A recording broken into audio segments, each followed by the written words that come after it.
since then that you launched this investigation? Information that has come for information. There's information that new information, additional information, and again, we will.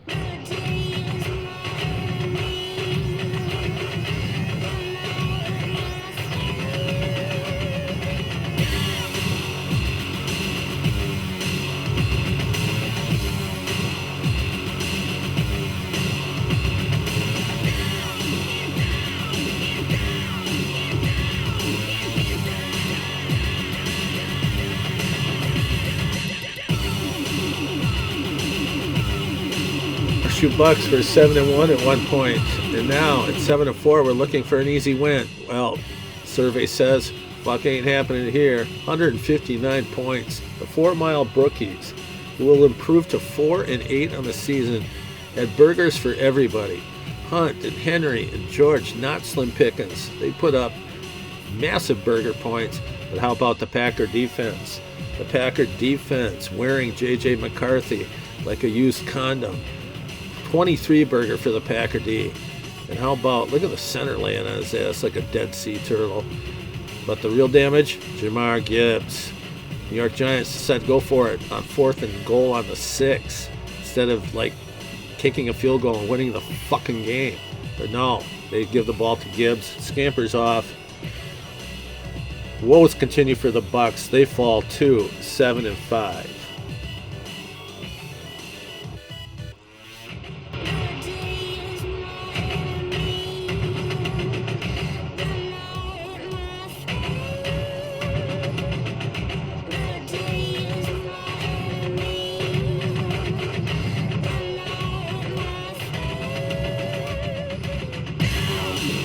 Rockman traveled to Pekegama. Both teams desperate in need of victories. Rockman to stay pace with Arlen, and Pekegama to have any shot at catching Long Lake in the East. Well, it was going to be the Pekegama Pups getting this one when James, he likes to cook, scampered for a 20 burger. And then former Packer Devontae Adams has left the house, boys and girls. He's left the house with a 20 burger, toting it high above his head. Unfortunately for the Derechos, David and Zane's team really never had a chance because they only had 17 from A.J. Brown, who scored it all as amazing. So they fall to 6-6 and a game back in the North.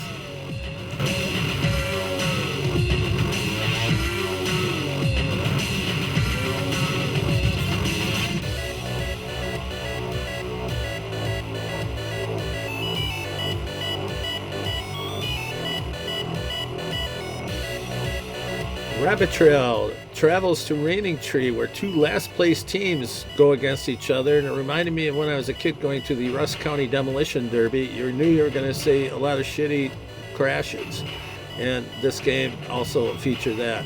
And how about Pretty Boy Trevor Lawrence throwing a strike here? He was the leading scorer, 21.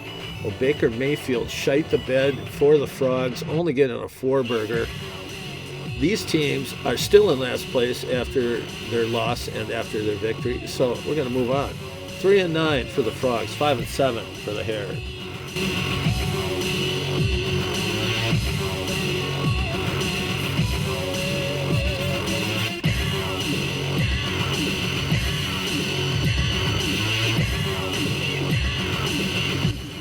The Ireland Slappers of Ham travel to Stump Lake to take on the Peckers, needing a win to stay or pick up a game on Rockman, and they did, 75-44.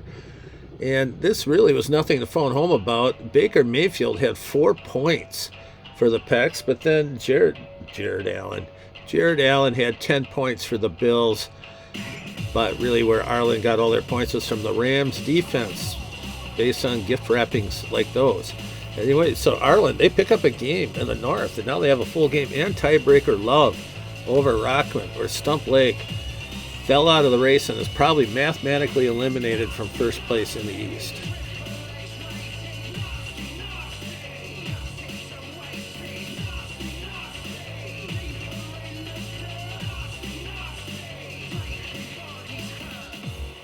The Poskin Pike have traditionally made a late season surge, and apparently this is going to be no different when they took down the top dogs in the East by taking on the Loons and defeating them soundly.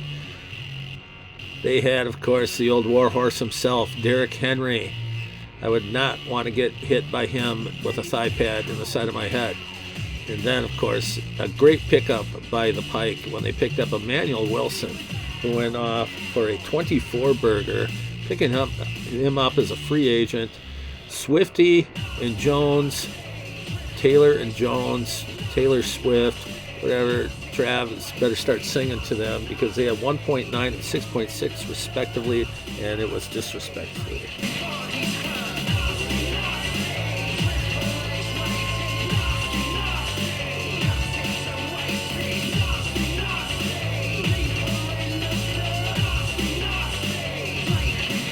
Apple River had a chance to pick up a game on Horseshoe and potentially Upper Turtle, and they shat the bed, only getting 49 points.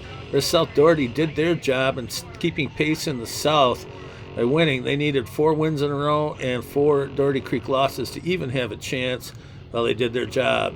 How about Etienne? Travis Etienne? Is they find him there? No. And how about Mooney? Shoot the moon there, Mudjackers. This dude had a game. They put up burgers, 15 for Mooney, 17 for Etienne. Whereas Brock Purdy had only 10 for the Hillbillies because he was always throwing the ball to the Carolina Panthers.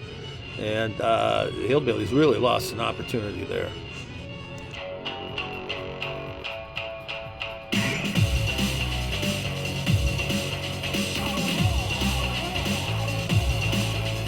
Upper Turtle has a chance to take first place, but they couldn't pull it off. But it wasn't their fault. They put up 101 points. But the Plow Jockeys now winners of 7 in a row at Jackson Smith and the Jigba. Here en route to a 31 burger, dancing into the end zone. The Monkeys really had no recourse here. Jacoby Brissett had 20. Sister Christian McCaffrey had 20. Fuzzy's little dog Moffat was excited yet terrified at the same time.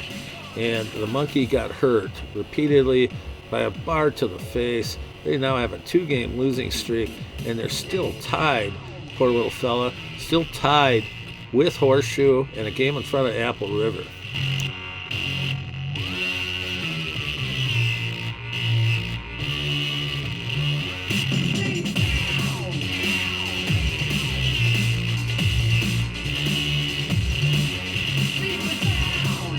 French Creek, despite getting a 30 burger from Jalen Hurts, would fall and lose their 5th in a row to the Maple Grove Beefers, who had nice days from DJ, previously anonymous Moore, the Chicago Bars. He had a 20 burger, including that one right there. There's more DJ Moore highlights. 2 teams near the bottom in scoring, battled it out. The big news was that Maple Grove made it a clean sweep for the South over the West, who was one of the leading divisions in the divisional race going into the last week, or it is the last week. All right, America's favorite TV game show, let's go streaking. Let's look at the losers first. We have 2-game losing streaks by the Monkeys, Frogs, and Loons. The Hares have now lost 3 in a row. The Bucks 4 in a row, and French Creek, as aforementioned, have now lost 5 in a row. How about the winning streaks? How about 4 Mile? Last place, but not giving up, even though they probably gave up. 2-game winning streak, along with the Slappers and the Pups. South Doherty trying to keep up with Doherty Creek with 4-game winning streak, with Doherty Creek just running away with everything. First team to hit 10 victories this season with 7 in a row now for the Plow Jockeys. Our Week 12 bonus, $10 bonus, goes to the 4 Mile Brookies, 153 points, one of the best single week scores of the year. Congratulations, Marcus. 4 Mile Brookies taking the $10 burger. Now, look at standings as we wrap up interleague play and finish our final 3 games against divisional teams. Let's start with the East, which we always do. The East went 1-3 over the weekend, with Pokegama being the only winner and not conceding the race to Long Lake. So Pokegama still has a chance to catch the swooning Loons, who are 8-4 but now have lost 2 in a row. Tiebreaker is going to be issued, but the Pups are not giving up on the race. To the north, Arlen They pick up a huge win, as does Poskin and Rabbit Trail. Rockman was a loser in this interdivisional play, sliding back and 130 back on the tiebreaker. That was a bone-crushing loss for the Dorichos. The Slappers have a chance to hang on and win the North with a victory or two. In the South, this one's all over but the crying, boys and girls. Doherty Creek at 10-2 has a 3-game lead over South Doherty, but a 231-point lead in the tiebreaker. I don't think that there's much South Doherty could do to catch up, although they are mathematically, technically still in the race. And finally to the West. The West got swept, so there's no changes there other than the division went from the best division in the NBFL to really a mediocre one. Horseshoe and Upper Turtle, apparently, and Apple River for that matter, nobody wants to win this because they keep just pissing away victories. Now, our final divisional standings. How about the South? 6 games back earlier in the year. And they kept chipping away. And on the last day of divisional combined records, the South surges ahead by sweeping the West and going 12-4 over the West overall. And they will split $100, not Confederate money either, the real shit. So $25 each for all the South. South has never finished better than third in that before, so congratulations, boys. Okay, scoring leaders. As you can imagine, Doherty Creek has now jumped to the top spot ahead of Long Lake, who had a mediocre week. Arlen, they hold on to third. That's where the money still is coming in the $40 hole. Pokegama has a slight lead over their bro, who slid to fifth. Those two have been going back and forth. Just outside the money. How about 4 Mile coming from 11th to 6th? Apple River sliding down 1 spot. South Doherty, they've been piling up points. They've been slowly moving up the ladder, now 8th. Upper Turtle, they've been sliding down the ladder, now 9th. Rockman, ouch. No words. Raining Tree, 11th at scoring. Not the worst by far, though they have the worst record with French Creek. Poskin had a good week. They bump up a couple of spots.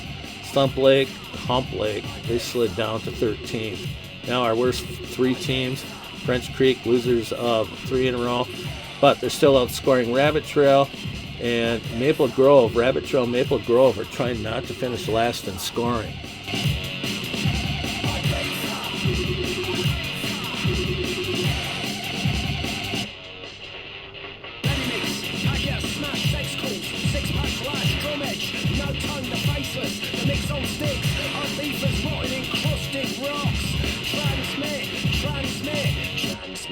What's they fucking doing? What's they fucking doing? What's they fucking doing? What's they fucking doing? I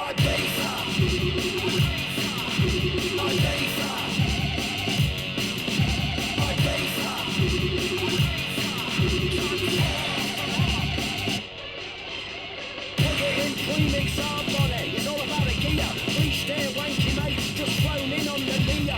Private jet, personal flyer. All done it, all fucking dire. Straights, £8 a packet. Fuck that, I'm on the backy, mate. Transmit. What's they fucking doing? What's they fucking doing? What's they fucking doing? What's they fucking doing? I pay for. I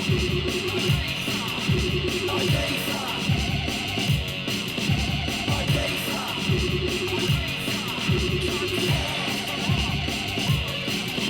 I pay for. I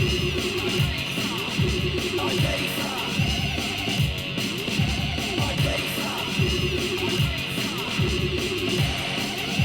What's they fucking doing? They just want my long song. 'Cause the music just sounds on door. They just want my long song. 'Cause the music goes on door. Stare. They just want my long song. 'Cause the music just sounds on door. This has been a production of NBFL Films and is solely intended for the viewing pleasure of less than 25 people, all passionate followers of this made-up fantasy football bullshit. No monetization is intended nor expected. We apologize for any copyright infringements, but be assured if we used your shit, it's 'cause it's real good.